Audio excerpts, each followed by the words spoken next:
Okay, so dahil nilinisan ko to ng tubig, binuksan natin itong distributor.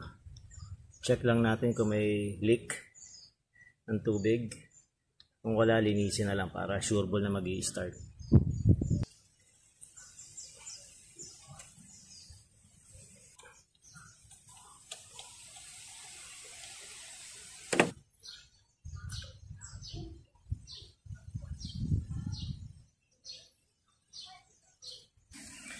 Okay, so far wala namang langis. Pero ito na, malapit nang pumasok doon. So kung itong mga contactor na to nagkaroon na ng oil, papalyado ng makina niyan. So cleaning lang talaga, maintenance yan.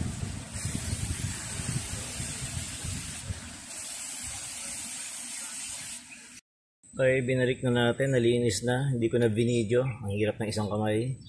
So tandaan nyo lang kung paano nyo binalik. Yan. Then itong cup, kung nasan yung butas, nandun yung pin, tusok nyo lang dyan. Yung yup. Tamang tightening lang. Okay. Tapos yung timing yan, ito timing na lang natin. Ito yung arrow ng timing yun. So pwede mong i-advance, pwede mong i-delay, depende sa gusto mong hatak.